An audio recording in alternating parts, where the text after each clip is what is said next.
하나님의 말씀은 야고보서 4장 8절 전반절 말씀 읽겠습니다. 함께 봉독하겠습니다. 하나님을 가까이 하라. 그러면 너희를 가까이 하시리라. 아멘.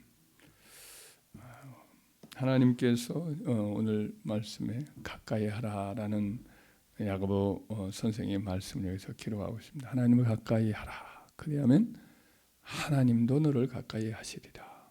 그래서 인간관계에서 우리가 상대성의 원리가 있습니다. 자기를 사랑하는 자를 또 사랑하게 돼 있고, 아무래도 자기를 늘 방해하고 힘들게 하고 그런 사람은 멀리하게 돼 있지요. 하나님과의 관계에서도 마찬가지입니다.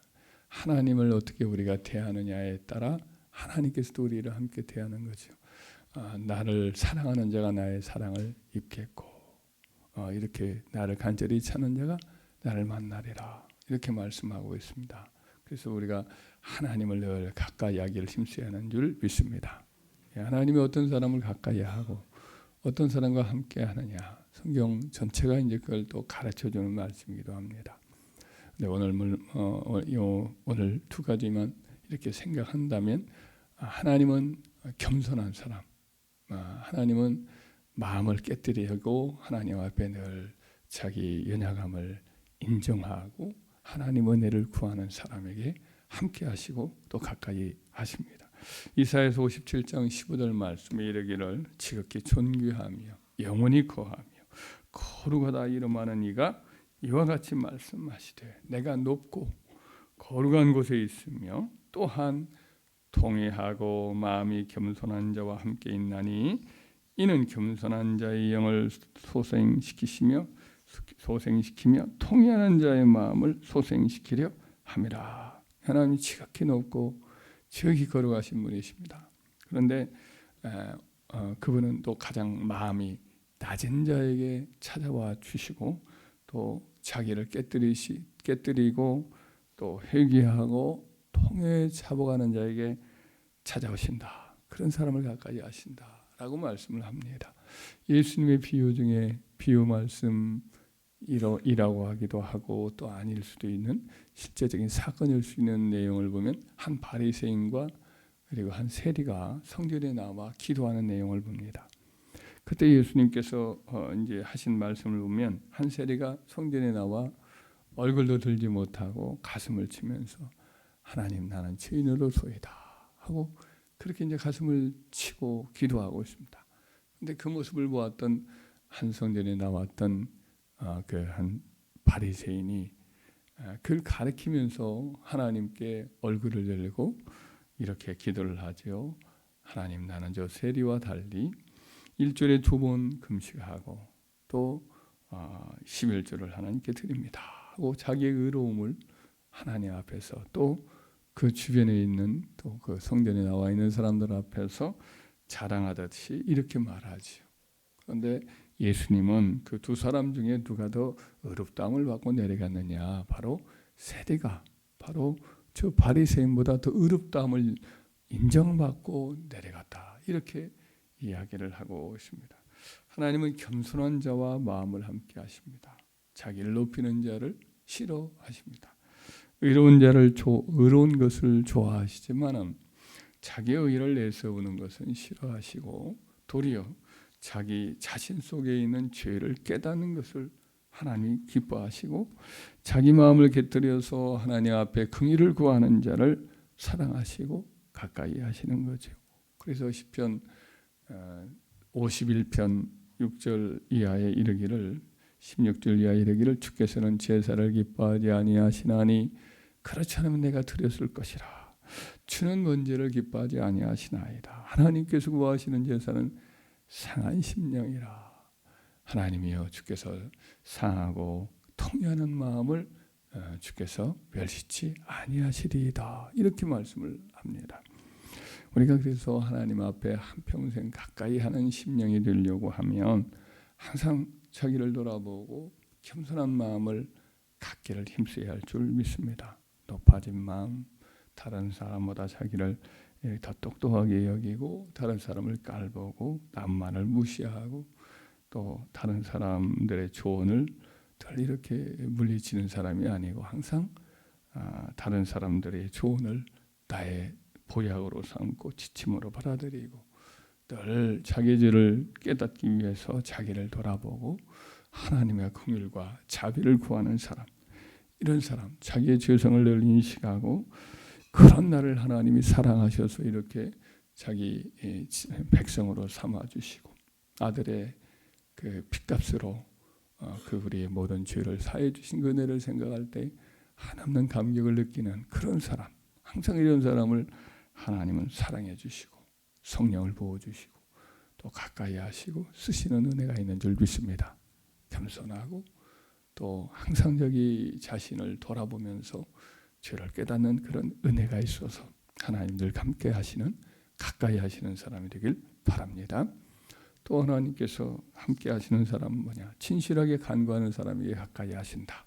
이렇게 성경은 말씀합니다. 시편 145편 18절에 여호와께서는 자기에게 간구하는 모든 자 곧 진실하게 간구하는 모든 자에게 가까이 하시는도다. 이렇게 말씀합니다. 신명기 4장 7절에도 우리 하나님 여호와께서 우리가 그에게 간구할 때마다, 기도할 때마다 우리에게 가까이 하심과 같이 그 신의 가까이함을 얻은 큰 나라가 어디 있느냐. 하나님 백성들의 특권이 뭐냐? 하나님께 늘 간절히 부르짖고 찾을 때에 하나님이 가까이 하시는 그런 은혜를 입는 것이다. 이렇게 모세가 하나님 백성의 특권을 노래하고 있습니다. 우리가 진실하게 또 간절하게 믿음을 가지고 하나님께 기도로 나아가는 사람, 이런 사람 하나님이 가까이 하십니다. 문제가 있을 때에 사람을 의지하거나 혹은 우상을 의지하거나 혹은 여러 인간의 자신의 꾀와 방법을 의지하지 아니하고 하나님께 상의를 나누고 하나님께 문제를 내놓고 하나님의 도우심을 청하는 그런 사람, 간절하게 하나님 도와달라고 매달리는 사람을 하나님은 가까이 하시고 불러 쓰시는 거지요. 성경에 나오는 하나님이 불러 쓰시는 사람들은 다 대부분이 다 기도의 사람인 거죠. 아브라함도 기도의 사람이지요. 롯을 위해서 기도할 때 한두 번이 아니라 6번에 걸쳐서 마치 줄타기 하듯이 혹시라도 하나님 마음 이렇게 상하게 할까 봐 6번에 걸쳐서 먼지와 같은 나라도 감히 죽게 이렇게 하렵니다 하면서 하나님께 간절히 기도하는 그런 끈질긴 기도의 사람이었죠. 야곱도 야부강강에서 자기 가족을 살려내려고 분노한 형의 칼날을 어떻게든 잠재우려고 내 힘으로는 안 되니까 하나님께 간절히 기도에 씨름을 하다가 얼마나 기도했는지 기도하는 중에 환도뼈가 부러지는 고통을 겪으면서도 기도를 계속하였지요. 그래서 결국 운명이 바꾸고 막 그냥 무섭게 달려오던 그 형이 변화해서 그를 품에 안고 함께 울면서 극적인 화해가 이루어지는 축복을 받지요. 하나님이 그날 그 불쌍히 여기시고 기도하는 홀로 남아서 그냥 어찌할 바 몰라서 기도하는 야곱에게 우리 주님이 찾아와 주신 줄 믿습니다. 뭐 밤새껏 기도를 했다고 봐야 되겠죠. 엘리야도 기도의 사람이지요. 하늘에서 불을 내리기도 하고 하늘에서 또 비가 내릴 때까지 7번에 걸쳐서 간절히 기도하였던 그런 기도의 사람이었습니다. 우리 주님도 기도의 사람이지요. 늘 기도하셨죠. 아침마다 새벽 미명에 한적한 곳에 나가서 거기서 기도하시더니 오전 시간에 쭉 기도로 이렇게 보내고 나신 것이 예수님의 삶이었습니다. 예수님은 기도로 시작을 하셨고 공생에 바로 기도하시는 가운데 성령이 임하고 기도 더 하려고 광야로 가셨고 또 늘 기도하시고 또 겟세마네 동산에서 기도로 마지막 그의 사명을 완성하기 위해서 준비하셨고 또 십자가 위에서 기도로 시작하셨고 기도로 또 마치셨죠. 지금도 우리 주님은 기도하고 계십니다. 그래서 참 기도하는 사람을 하나님 늘 함께 하시죠. 하나님이 나를 사랑하심으로 나를 기뻐하심으로 나를 홀로 두지 아니하셨다. 우리 주님이 말씀하신 대로 늘 기도하기 때문에 하나님이 우리 주님과 늘 함께 하신 것처럼 하나님을 진실히 찾는 자, 간구하는 자에게 하나님은 지금도 가까이 하시는 줄 믿습니다. 우리 하나님을 가까이 하라. 그러면 그가 너희를 가까이 하시리라 그랬는데 하나님이 가까이 하시는 자는 참 복이 있습니다. 늘 주님의 인도하심과 또 심령의 기쁨을 주시고 또 지혜를 주시고 바른 길로 인도해 주시고 또 능하게 하나님의 일을 위해서 주님이 붙잡아서 쓰시는 은혜가 있습니다. 우리 한평생 늘 겸손하고 늘 우리 자신의 죄를 늘 깨닫고 하나님의 은혜를 사모하고 또 진실하게 모든 문제를 하나님 앞에 내어놓고 기도함으로 하나님의 가까이 하심을 평생에 입고 쓰임받는 귀한 일꾼들이 되기를 주의 이름으로 축원합니다.